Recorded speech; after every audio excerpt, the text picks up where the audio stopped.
fast as they can. The airborne troops fought with unparalleled ferocity every minute until the land forces made contact.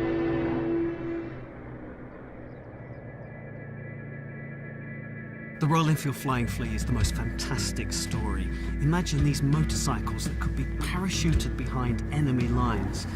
Nothing else had happened like that before, and it's something that's now ingrained in both motorcycling and airborne forces history. This is such a different story that hasn't been told before. This little lightweight motorcycle that was used to be parachuted from the aircraft to help support the troops, both in frontline combat and also in moving messages around the battlefield. The availability of a portable, lightweight motorbike was militarily important. And the fact that although they weren't going tremendously fast, they were quite fast enough for army purposes. So very early on, the idea was to actually issue bicycles to these paratroopers. They would jump with a bicycle attached to them, when on the ground, unfold the bicycle and cycle into the target area. Of course, bicycles are slow, it makes the rider vulnerable, and nobody wants to jump out the back of an aircraft with a bicycle attached to it.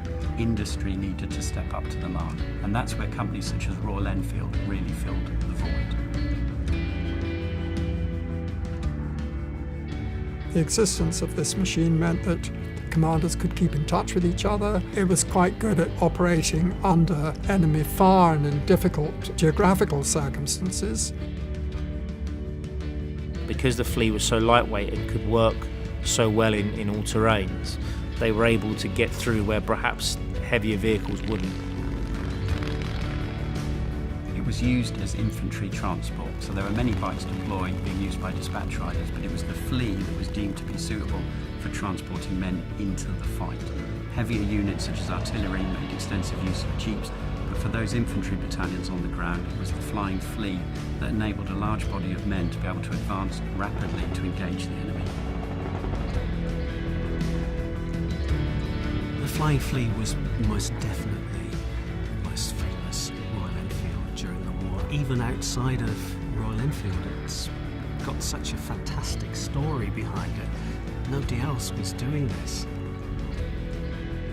It's impossible to say that the war was shortened by 5 days because of the use of the Flying Flea, but it was a very valuable element for those troops and airborne forces who were using it.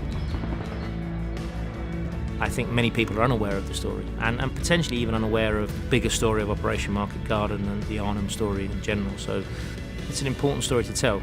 It's an important story to put back out there, and we think people will be fascinated by it.